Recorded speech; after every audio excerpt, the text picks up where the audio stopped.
नमस्कार। Economics Awadh classes YouTube channel पे आपका स्वागत है। आज की क्लास में हम लोग यूजीसी नेट जेआरएफ परीक्षा दिसंबर 2014 का पेपर सॉल्व करेंगे। यह पेपर अर्थशास्त्र का 2014 में फर्स्ट, सेकंड और थर्ड प्रश्न पत्र के रूप में होता था, तो यह सेकंड प्रश्न पत्र है। तो इस प्रश्न पत्र में आज देखते हैं क्या क्या प्रश्न आए थे, और यह प्रश्न जो है आगामी शिक्षक भर्ती परीक्षा के लिए महत्वपूर्ण है तथा रिवीजन की दृष्टि से महत्वपूर्ण है। और यह वीडियो देखने से यूजीसी नेट की जो तैयारी कर रहे हैं विद्यार्थी, उनको पेपर के पैटर्न, सिलेबस और प्रश्नों के प्रकार के बारे में जानकारी मिल जाएगी। तो आज की क्लास स्टार्ट करते हैं और देखते हैं आज की इस वीडियो में क्या क्या प्रश्न हैं। 50 प्रश्नों को हम लोग सॉल्व करेंगे। 1 नंबर प्रश्न है, गोसेन का द्वितीय नियम किसे कहा जाता है? सम सीमांत उपयोगिता का नियम, ह्रासमान सीमांत उपयोगिता का नियम, प्रकटित अधिमान सिद्धांत, तटस्थता वक्र अधिमान या अधिगम। तो गोसेन का द्वितीय नियम जो है, गोसेन का द्वितीय नियम सम सीमांत उपयोगिता नियम को कहा जाता है। सम सीमांत उपयोगिता नियम गोसेन का द्वितीय नियम कहलाता है। इसके अलावा गॉसन का प्रथम नियम जो है उपयोगिता ह्रासमान नियम कहलाता है। प्रकटित अधिमान सिद्धांत मांग के सिद्धांत का व्यवहारिक सिद्धांत है और इसकी व्याख्या प्रोफेसर सैमुअल्सन द्वारा दी गई थी। तो गॉसन का नियम जो है सम सीमांत उपयोगिता नियम गॉसन का द्वितीय नियम कहलाता है। 1 नंबर प्रश्न का सही आंसर ए है। अगला 2 नंबर प्रश्न है, जब कोई उपभोक्ता साम्यावस्था में है, MRS XY 2.5 है, MRS XY 2.5 दिया गया है। अगर वस्तु Y का मूल्य 16 है तो वस्तु X का मूल्य ज्ञात करना है। तो इसको ज्ञात करने के लिए MRS बराबर होता है, MRS XY बराबर होता है PX/PY। इसको हम लोग पढ़े हैं, जान रहे हैं। MRX दिया गया है, कितना दिया गया है? 2.5 दिया गया है।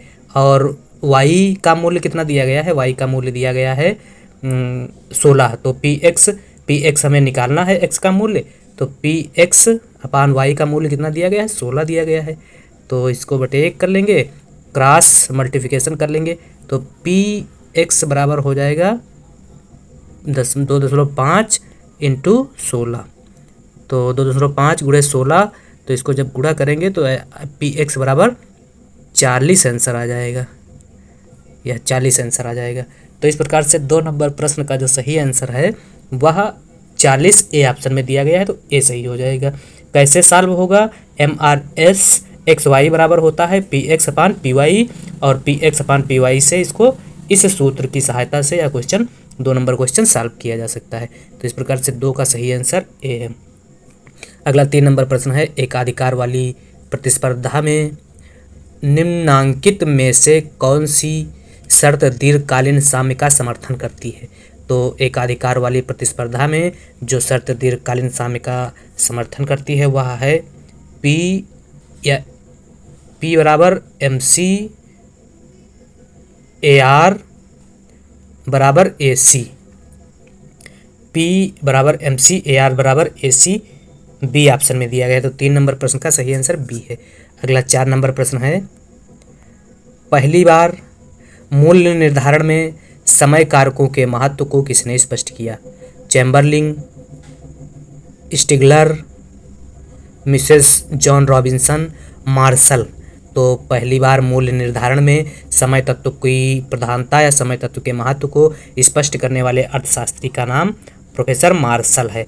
और प्रोफेसर मार्शल ने समय को 4 भागों में बांटा।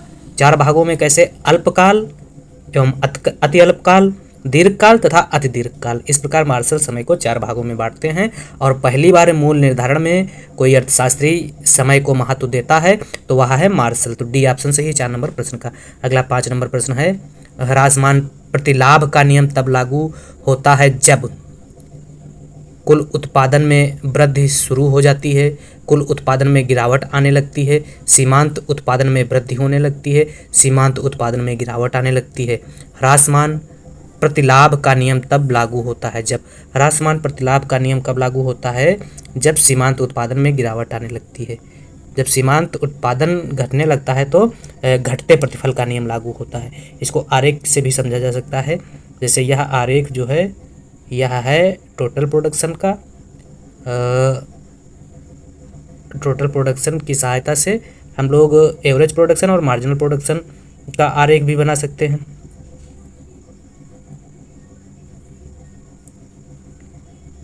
यह आरेख जो है मार्जिनल प्रोडक्शन का है और मार्जिनल प्रोडक्शन वक्र को AR नीचे से काट रहा है, तो यह वक्र AP का एवरेज प्रोडक्शन का हो जाएगा। तो यह उत्पादन की फर्स्ट अवस्था, सेकेंड अवस्था और यह थर्ड अवस्था हो जाएगी। अब इसमें कह रहा है ह्रासमान प्रतिलाभ का नियम तब लागू होता है जब, तो ह्रासमान प्रतिलाभ का नियम यहाँ से लागू हो जाएगा। यहाँ से मतलब 0, जब MP मार्जिनल प्रोडक्शन 0 है उसके बाद ह्रासमान प्रतिलाभ का नियम लागू हो जाएगा। तो इसका मतलब हो जाएगा सीमांत उत्पादन में गिरावट आने लगती है। जब सीमांत उत्पादन में गिरावट आने लगती है तो यहाँ से नहीं, यहाँ से नति परिवर्तन बिंदु से लागू हो जाएगा। सीमांत उत्पादन में जहाँ से गिरावट आने लगती है तो यहाँ से ह्रासमान प्रतिलाभ का नियम लागू हो जाएगा। D ऑप्शन सही है 5 नंबर प्रश्न का। अगला 6 नंबर प्रश्न है, एजवर्थ डुओपोली मॉडल के संबंध में निम्न कथनों पर विचार करें। क्या कथन दिए गए हैं? फर्स्ट, इसमें प्रतिस्पर्धी का उत्पाद निर्णय दिया गया माना जाता है। इसमें प्रतिस्पर्धी के मूल्य निर्णय को दिया गया माना जाता है। यह केवल कठोरता की व्याख्या करता है। तो एजवर्थ द्वयाधिकार मॉडल में प्रतिस्पर्धी का उत्पाद निर्णय दिया गया माना जाता है तथा इसमें प्रतिस्पर्धी के मूल्य निर्णय को दिया गया माना जाता है। उत्पादन और मूल्य दोनों दिया गया माना जाता है। तो A और B सही है। 6 नंबर प्रश्न में जो सही ऑप्शन है वह A और B किस ऑप्शन में दिया गया है? A और B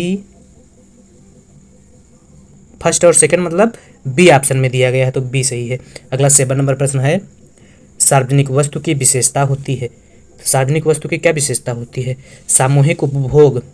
तो सार्वजनिक वस्तु में वस्तु का उपभोग सभी व्यक्ति द्वारा किया जाता है, किसी भी व्यक्ति को उपभोग से वंचित नहीं किया जाता है। तो सामूहिक उपभोग सही है। विभाज्यता, सार्वजनिक वस्तु की विभाज्यता नहीं होती है। विभाज्यता जो होती है वह होती है निजी वस्तु की। बहिर्गमन नहीं किया जा सकता। हाँ, सार्वजनिक वस्तु में बहिर्गमन नहीं किया जा सकता है।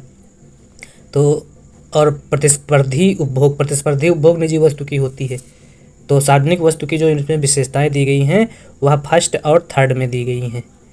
फर्स्ट और थर्ड B ऑप्शन में है, तो 7 का सही आंसर B है। और बाकी इसके अलावा विभाज्यता और प्रतिस्पर्धी उपभोग जो है निजी वस्तु की विशेषताएं हैं। तो सार्वजनिक वस्तु की विशेषताएं सामूहिक उपभोग और बहिर्वेशन नहीं किया जा सकता है या किसी वस्तु को उपभोग से बाहर नहीं किया जा सकता है। अगला प्रश्न है 8 नंबर। क्या है 8 नंबर? निम्न में कौन बाजार विफलता का कारण है? वाह्यता, सूचना की असममितता, पूर्ण प्रतिस्पर्धा बाजार विफलता का कारण है। नीचे दिए गए कूट से सही उत्तर का चयन करें। तो बाजार विफलता का जो कारण है वह है वाह्यता और सूचना की असममितता। तो वाह्यता फर्स्ट मतलब 1 और 2, सूचना की असममितता, वाह्यता और सूचना की असममितता 1 और 2 ऑप्शन में दिया गया है। तो 1 और 2 C ऑप्शन सही। कूट जो सही हो जाएगा वह C सही हो जाएगा। अगला है 9 नंबर प्रश्न है, परंपरावादी अर्थशास्त्रियों ने मजदूरी मूल्य लोचशीलता को मानते हुए इस बात पर बल दिया कि मुद्रा, मजदूरी और मूल्य में गिरावट से निम्न स्थिति पैदा होती है। बेरोजगारी पैदा होती है, अविस्फीट पैदा होती है, रोजगार और उत्पादन का उच्च स्तर, रोजगार और उत्पादन में गिरावट। परंपरावादी अर्थशास्त्रियों ने मजदूरी मूल्य लोचशीलता को मानते हुए इस बात पर बल दिया कि मुद्रा, मजदूरी और मूल्य में गिरावट से क्या पैदा होता है? तो रोजगार और उत्पादन का उच्च स्तर पैदा होता है। रोजगार और उत्पादन का उच्च स्तर C ऑप्शन में है। 9 नंबर प्रश्न का सही आंसर C है। अगला 10 नंबर प्रश्न है,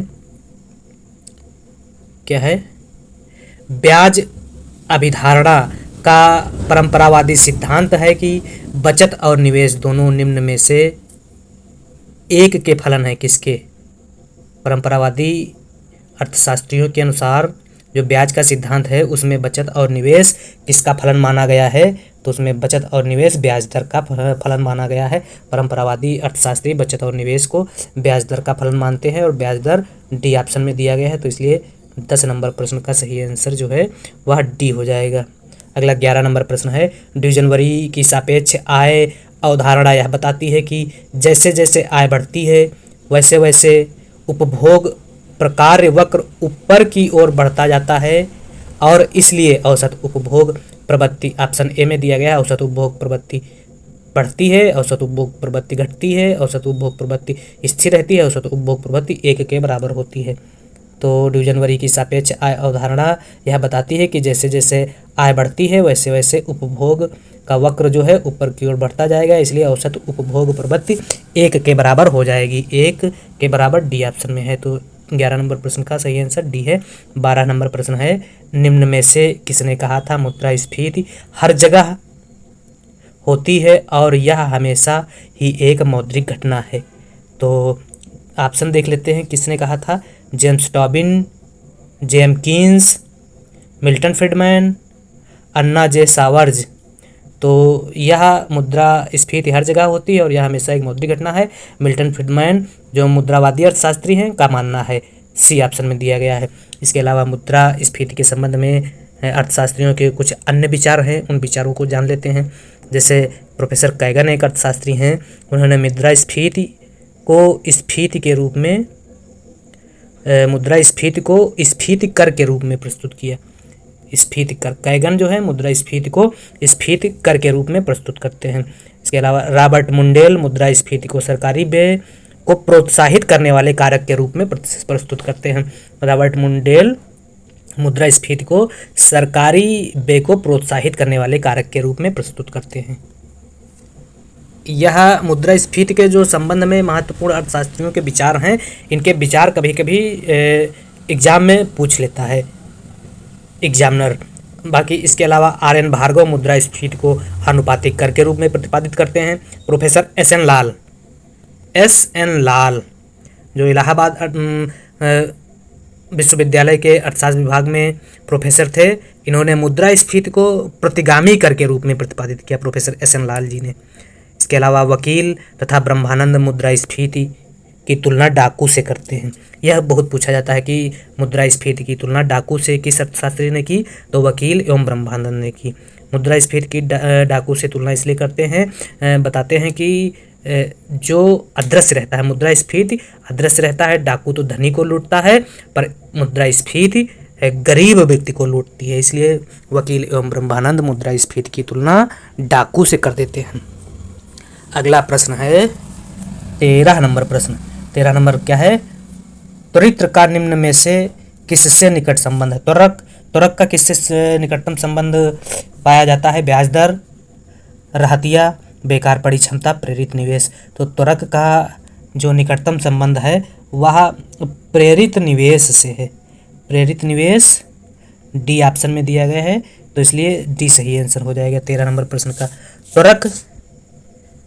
त्वरक की अगर बात की जाए तो त्वरक सिद्धांत से प्रमुख रूप से जो है संबंधित अर्थशास्त्री हैं वह हैं जे.बी. क्लार्क। 1923 में जे.बी. क्लार्क ने अपनी एक पुस्तक studies into economics of overhead cost, इसका प्रकाशन 1923 में हुआ था, में त्वरक सिद्धांत को विकसित किया जे.आर. हिक्स ने। क्लार्क ने, जे.आर. हिक्स ने नहीं, क्लार्क ने आय या कह सकते हैं उपभोग पर निवेश के बीच संबंध को त्वरक का नाम दिया। आय और उपभोग के बीच निवेश, आय और उपभोग एवं निवेश के बीच संबंध को त्वरक का नाम दिया। बाद में सैमुअल्सन ने व्यापार चक्र के सिद्धांत में त्वरक का प्रयोग किया। त्वरक सिद्धांत का संबंध मुख्य रूप से प्रेरित निवेश से होता है। प्रेरित निवेश का मतलब होता है कि निवेश में वृद्धि या निवेश की प्रेरणा किसी दूसरी घटना पर निर्भर नहीं होती है। अगर गणितीय रूप में त्वरक की बात की जाए तो त्वरक बराबर होता है डेल्टा आई अपान डेल्टा सी, यह तुरक का सूत्र है। डेल्टा आई का मतलब हुआ कि निवेश और डेल्टा सी उपभोग। तो उपभोग में परिवर्तन से निवेश में होने वाले परिवर्तन को त्वरक के नाम से जाना जाता है। और त्वरक से संबंधित अर्थशास्त्री जो हैं मुख्य रूप से वह हैं जेबी क्लार्क। और त्वरक का प्रयोग व्यापार चक्र के रूप में सैमुअल्सन ने किया था। तो इस प्रकार से त्वरक का संबंध, निकटतम संबंध प्रेरित निवेश से होता है। अगला प्रश्न है 14 नंबर। सूची फर्स्ट और सूची सेकंड को सुमेलित करें और नीचे दिए गए कूटों में से सही उत्तर का चयन कीजिए। सूची फर्स्ट में अवधारणा का नाम दिया गया है और सूची सेकंड में अर्थशास्त्री का नाम दिया गया है। तो इसमें पूछ रहा है कि अर्थशास्त्री ने अर्थशास्त्र की कौन सी अवधारणा विकसित की। तो देख लेते हैं। तरलता जाल, तो तरलता जाल की अवधारणा कीन्स द्वारा दी गई थी, यह सबको पता है। तो ए का जो सही मिलान है वह 4 से है। तो ए का 4 से मिलान ए ऑप्शन में है और सी ऑप्शन में है। इसके बाद बी में देख लेते हैं। बी क्या है? प्रदर्शन प्रभाव। तो प्रदर्शन प्रभाव एसी पिगू द्वारा दी गई अवधारणा है। तो बी का मिलान हो जाएगा सी से। तो बी का मिलान 2 से हो जाएगा। तो प्रदर्शन प्रभाव एसी पिगू, बी का मिलान 2 से। तो सी ऑप्शन में अभी तक मिल रहा है सही आंसर।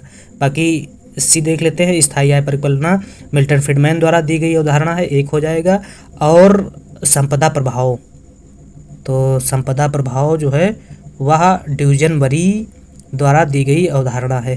तो डी का मिलान हो जाएगा 3 से।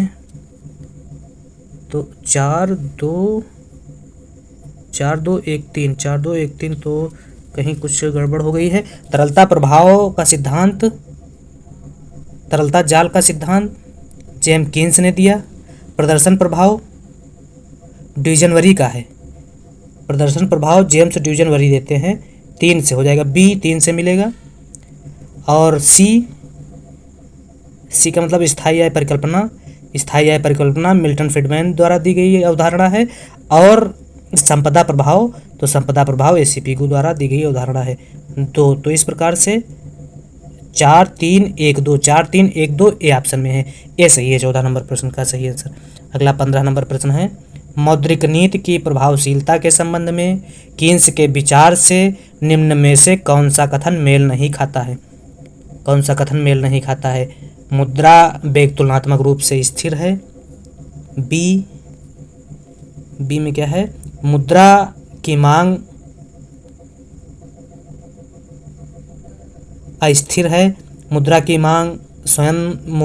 मांग ब्याज संवेदी है।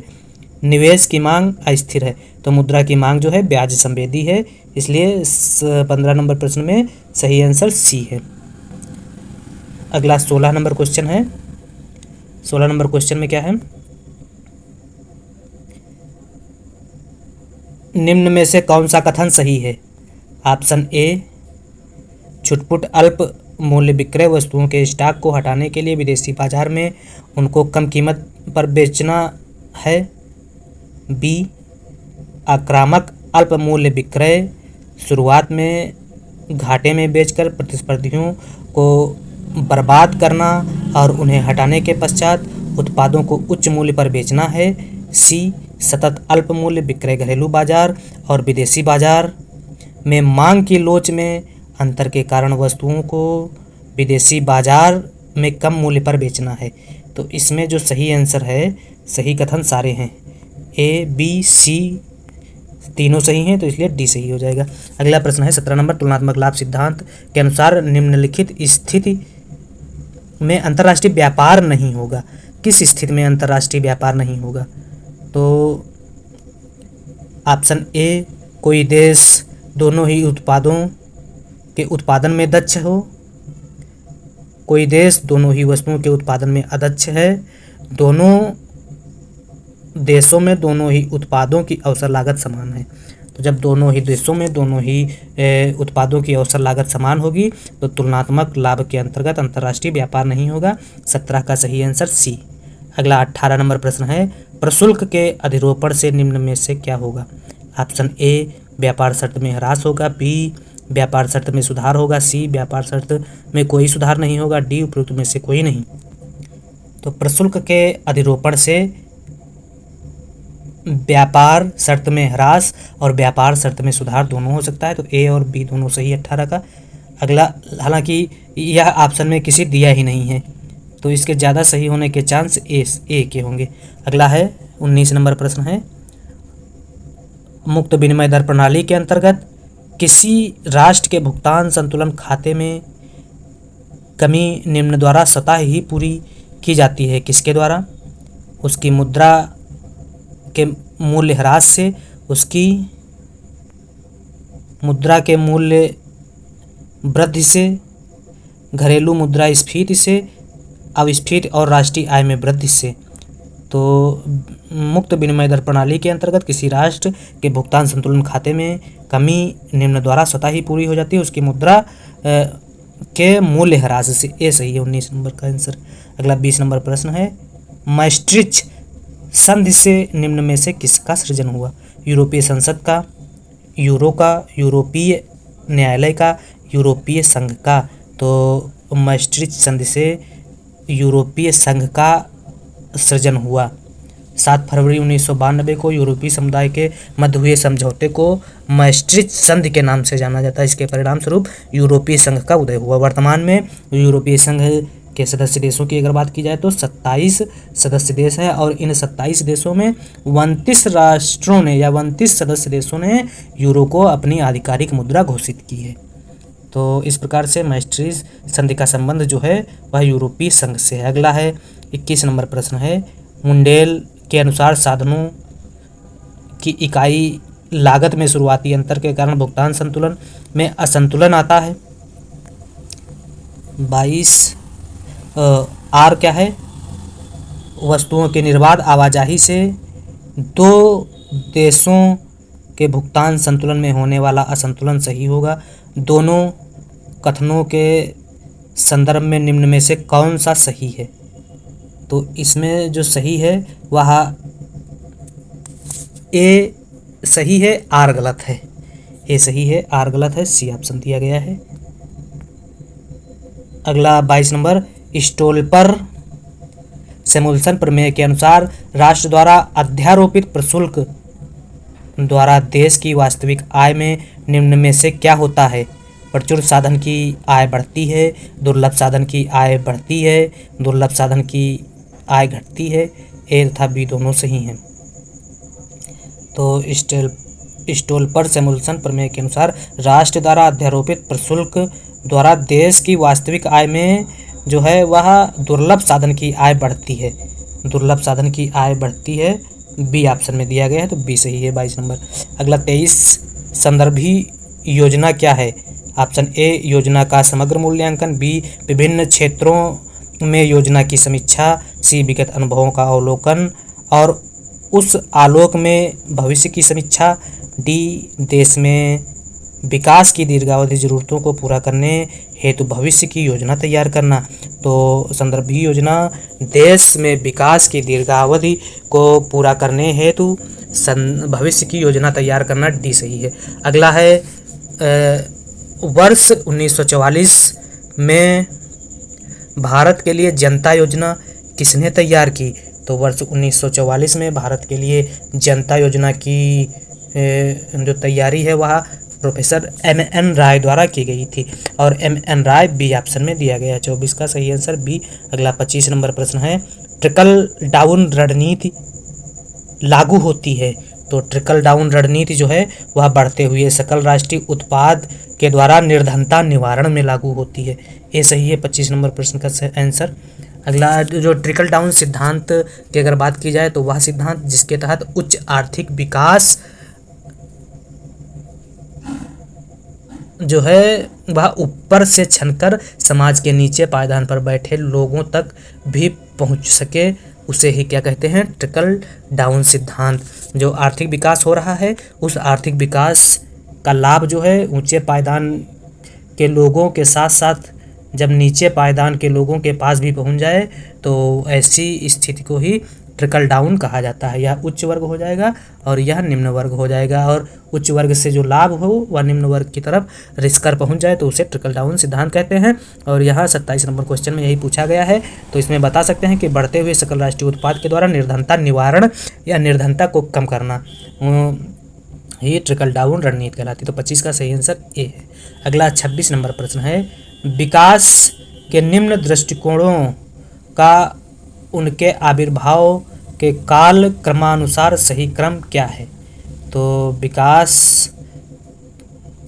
सही क्रम में व्यवस्थित करना है। 1 नंबर में दिया गया है मूलभूत आवश्यकता दृष्टिकोण, फिर 2 प्रति व्यक्ति आय दृष्टिकोण, 3 मानव विकास सूचकांक दृष्टिकोण। तो इसमें कूट में 1 2 3 2 1 3 2 3 1 1 2 3 1 3 2। तो इसमें देख लेते हैं प्रति व्यक्ति आय जो है, प्रति व्यक्ति आय दृष्टिकोण 1867-68 में राष्ट्रीय आय की गणना हेतु दादा भाई नौरोजी ने सर्वप्रथम प्रयोग किया था। और उस समय 1867-68 में दादा भाई नौरोजी ने जो आय की गणना करते हुए प्रति व्यक्ति आय बताई थी वह 20 बताई थी। प्रति व्यक्ति आय जो है 20 बताई थी। तो प्रति व्यक्ति आय दृष्टिकोण जो है वह 1867-68 में दादा भाई नौरोजी द्वारा लागू किया गया था। तो सबसे पहले प्रति व्यक्ति आय दृष्टिकोण ही लागू किया गया। इसके बाद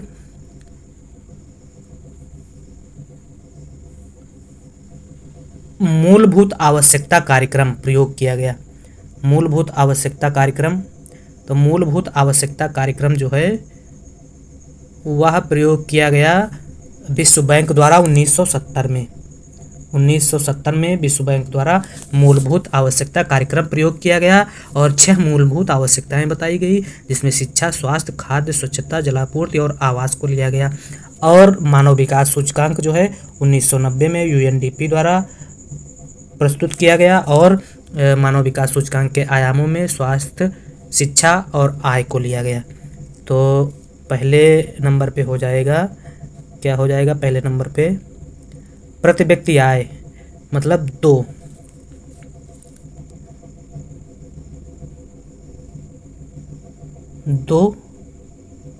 फिर हो जाएगा प्रति व्यक्ति आय के बाद आवश्यकता, मूलभूत आवश्यकता कार्यक्रम 1 और फिर मानव विकास सूचकांक 3। तो इस प्रकार से 2 1 3 कूट का सही क्रम में व्यवस्थित करना है। तो बढ़ते क्रम में व्यवस्थित हो गया है। 2 1 3 2 1 3 बी ऑप्शन में है। तो 26 नंबर प्रश्न का आंसर जो है बी सही है। अगला 27 नंबर प्रश्न है, आर्थिक विकास के लिए सही वक्तव्य का चयन करें और नीचे दिए कूट में से सही उत्तर चुने। वक्तव्य क्या है? सतत प्रक्रिया, अल्पावधि प्रक्रिया, दीर्घावधि प्रक्रिया, कूट। तो सतत प्रक्रिया जो है, आर्थिक विकास एक सतत प्रक्रिया है और आर्थिक विकास जो है दीर्घकालीन प्रक्रिया है।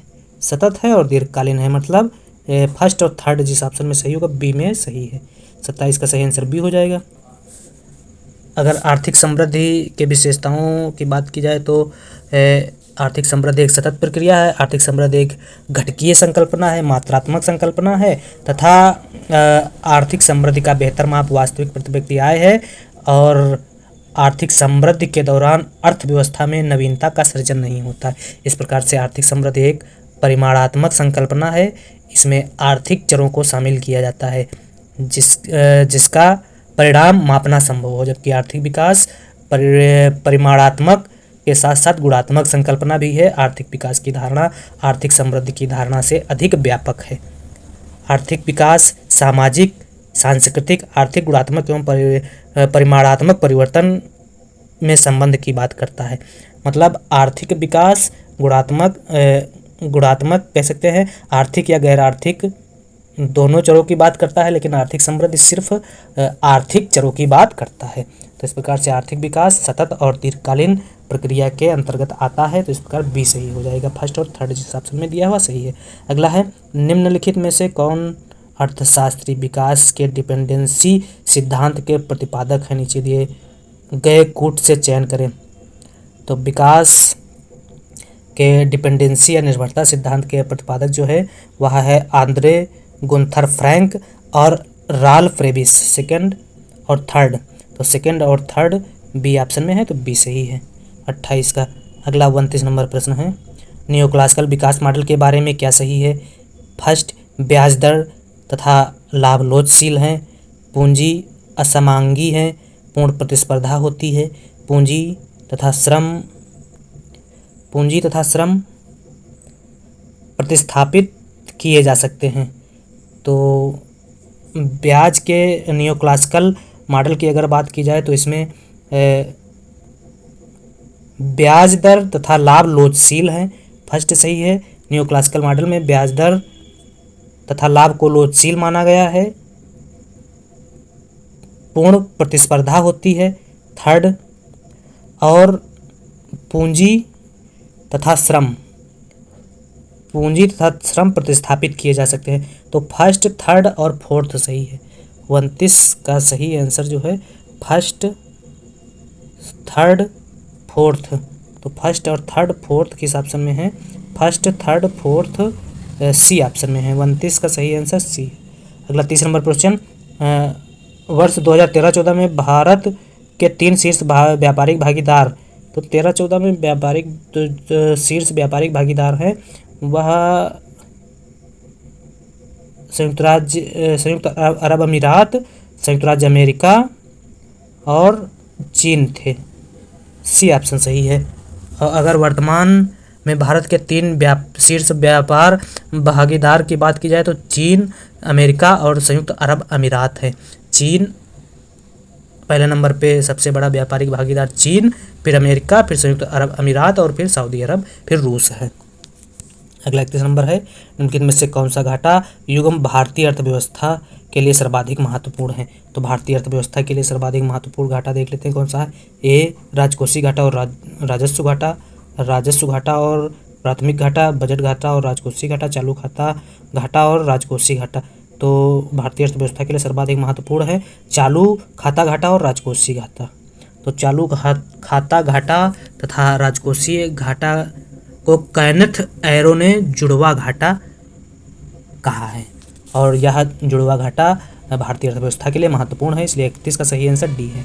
32 नंबर क्वेश्चन है, वर्ष 2013-14 के दौरान निम्न में किस क्षेत्र में सर्वाधिक वृद्धि दर्ज की गई? तो 13-14 में जो सबसे ज़्यादा वृद्धि दर्ज की गई कृषि वानिकी मत्स्य पालन में है। 32 का ए सही है। अगला 33 नंबर प्रश्न है, निम्नांकित में किसने हमारे देश के लिए PURA पूरा ग्रामीण क्षेत्र में शहरी सुविधाएं प्रदान किया जाना की अवधारणा की वकालत की? तो यह अवधारणा की वकालत जो है पूरा की वकालत APJ अब्दुल कलाम ने की थी। 33 का सही आंसर ए है। अगला 34 नंबर प्रश्न है, इको लेबल किससे संबंधित है? निर्यात वस्तुओं से, आयात वस्तुओं से, पर्यावरण के लिए सुरक्षित वस्तुओं से, सर्वोत्तम गुणवत्ता वाली वस्तुओं से। तो इको मार्क लेबल जो है पर्यावरण के लिए सुरक्षित वस्तुओं के संबंध में है। 33 का सही आंसर सी है। अगला 34 नंबर प्रश्न है, क्या है 34 नंबर प्रश्न?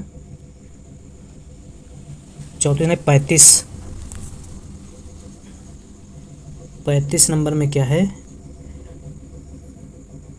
निम्नांकित देशों को उसके मानव विकास सूचकांक HDI स्थान के घटते हुए क्रम में व्यवस्थित करें मानव विकास संबंधी UNDP रिपोर्ट 2013 के आधार पर। तो पहले स्थान पर 2013 में वियतनाम, फिर चीन, भारत, श्रीलंका। वियतनाम, चीन, भारत, श्रीलंका ए ऑप्शन है। अगला है वर्ष 2013-14, तो ये उस समय का करंट है। 37 नंबर प्रश्न है, सृजनात्मक बाह्य प्रभावों का सृजन करने वाले उत्पादन तथा उपभोग को प्रोत्साहित करने के लिए उपयोग की जाने वाली तकनीक को कहा जाता है? क्या कहा जाता है ऐसी तकनीक को? तो सृजनात्मक बाह्य प्रभावों का सृजन करने वाले उत्पादन तथा उपभोग को प्रोत्साहित करने के लिए उपयोग की जाने वाली तकनीक को कर प्रोत्साहन तथा वाउचर्स कहते हैं। कर प्रोत्साहन तथा वाउचर्स ए ऑप्शन में है। 37 का सही आंसर ए है। 36 नंबर प्रश्न में जो पूछा गया है, निर्यात समूहों पर विचार करना है और निर्यात को घटते क्रम में लिखना है।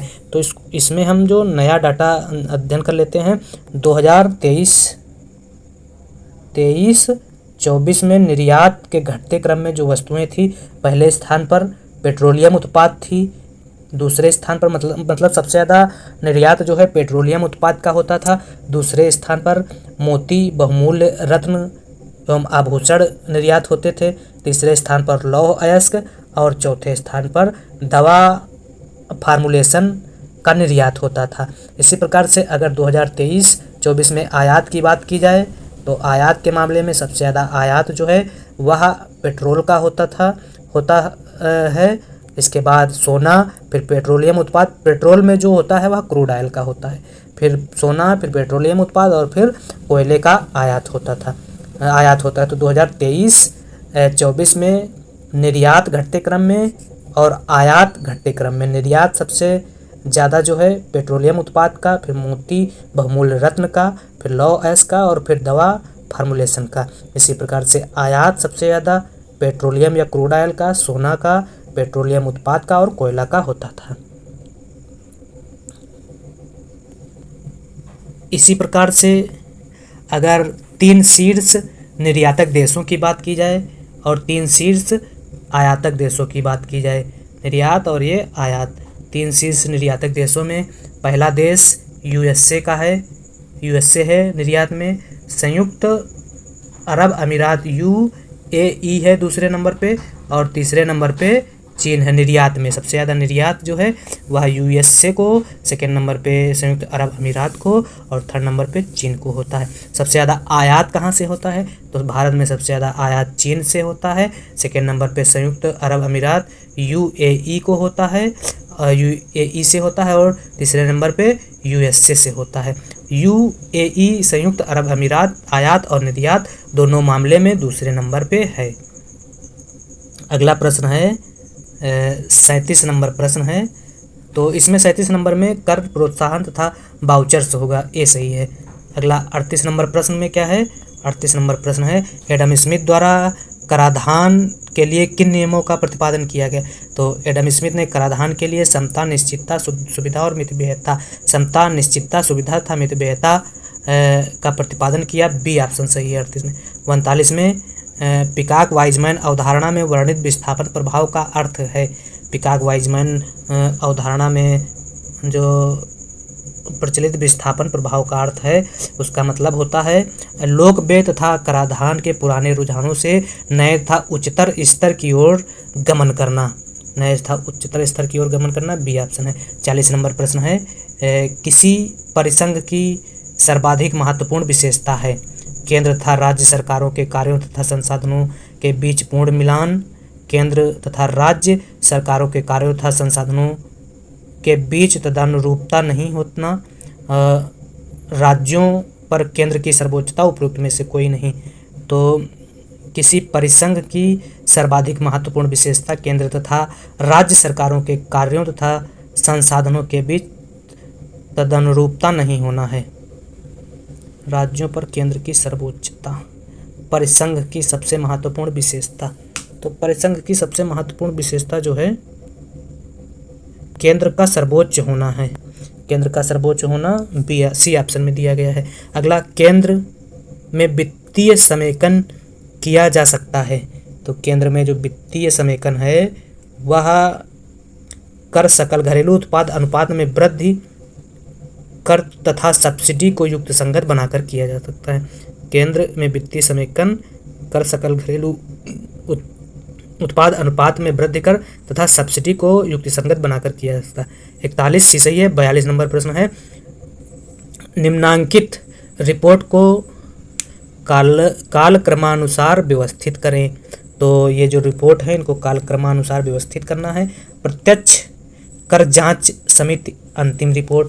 तो प्रत्यक्ष कर जांच समिति प्रत्यक्ष कर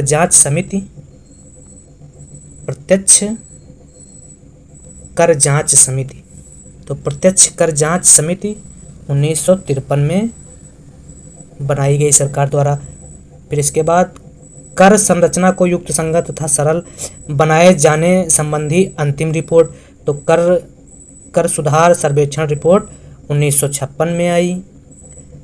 फिर है भारतीय कर सुधार सर्वेक्षण रिपोर्ट, तो भारतीय सुधार सर्वेक्षण रिपोर्ट 1956 में। और कर को सरल बनाने के संबंध में जो रिपोर्ट आई वह आई 1968 में। और प्रत्यक्ष कर जांच समिति, तो प्रत्यक्ष कर जांच समिति 1970 में आई। तो इस प्रकार से बढ़ते क्रम में अगर देखा जाए तो बढ़ते क्रम में पहले नंबर पे हो जाएगा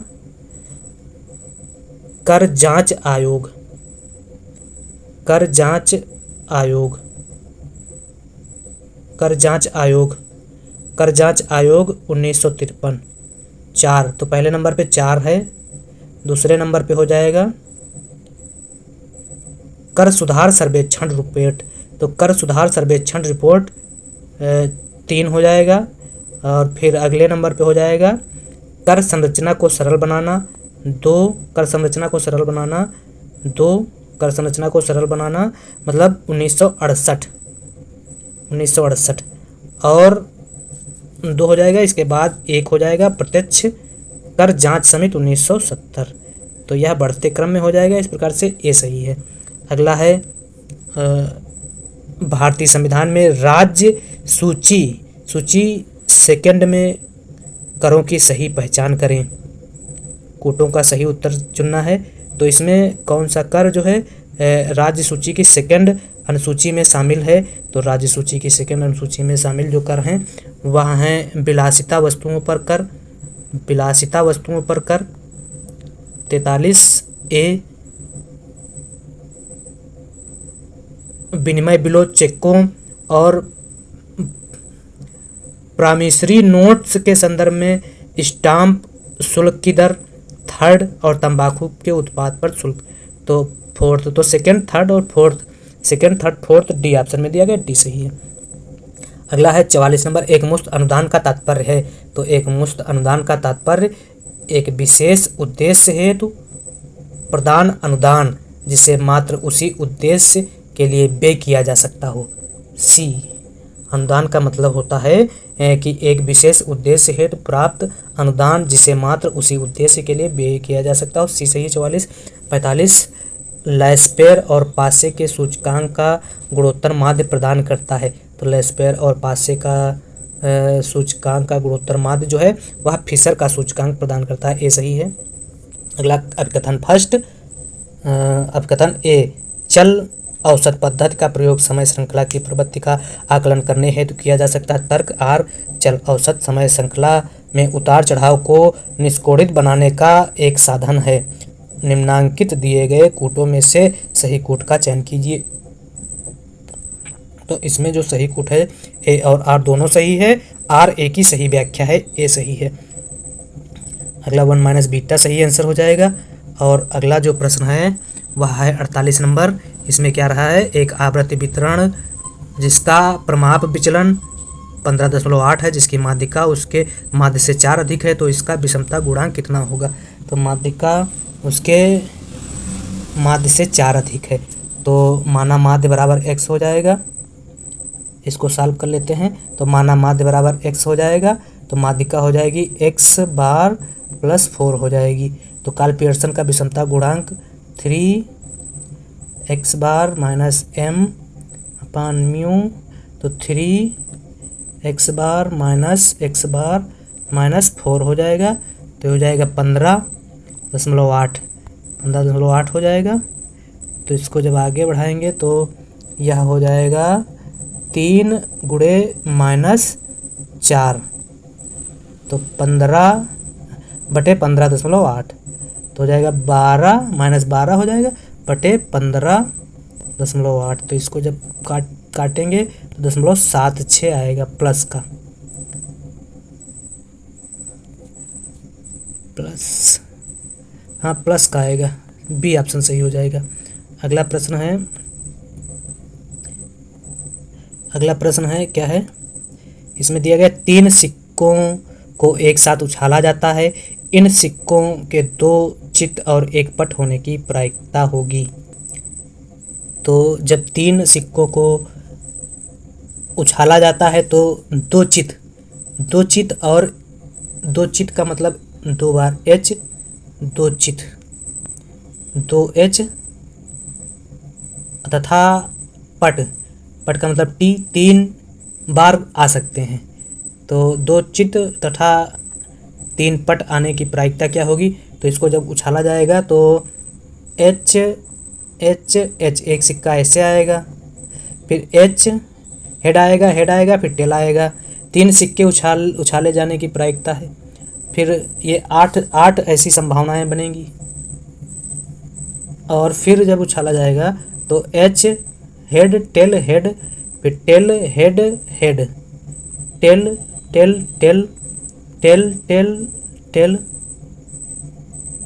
फिर tail tail head, tail head tail, फिर हेड टेल टेल। तो यह प्रायिकता ये एक बार होगा।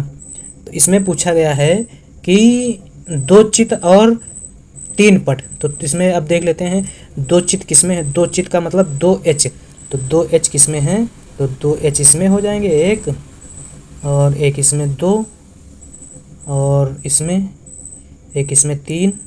तो यह 3 में 2H हो जाएंगे और एक T भी नहीं तीनों में है, तो एक यह T हो जाएगा, एक यह। तो 2 चित मतलब H और एक हेड, 2 चित H और एक पट T आने की प्रायिकता जो है वह 3/8 हो जाएगी। 3 ये आए बटे 8 टोटल जो प्रायिकता बन रही है, तो 3/8 डी ऑप्शन में दिया गया है। तो इस प्रकार से 48 का सही आंसर डी है। अगला 49 नंबर क्वेश्चन है। क्या कह रहा है 49 नंबर? आवृत्ति बंटन में यदि प्रत्येक मद को 5 से गुणा किया जाता है तो विचरण गुणांक होगा। तो विचरण गुणांक अपरिवर्तित हो जाएगा। अपरिवर्तित ए ऑप्शन में दिया गया, तो ये सही है 50 का। इस प्रकार से आज की इस क्लास में हम लोगों ने 50 बहुविकल्पीय प्रश्नों को सॉल्व किया। यह प्रश्न जुलाई 2014 के पेपर से लिए गए हैं। दिसंबर 2014 के पेपर का साल पेपर है और यह रिवीजन की दृष्टि से भी क्लास महत्वपूर्ण है तथा यह जानने को मिलेगा कि इस क्लास में जो क्वेश्चन आए थे वह आगे परीक्षाओं में भी रिपीट हो सकते हैं।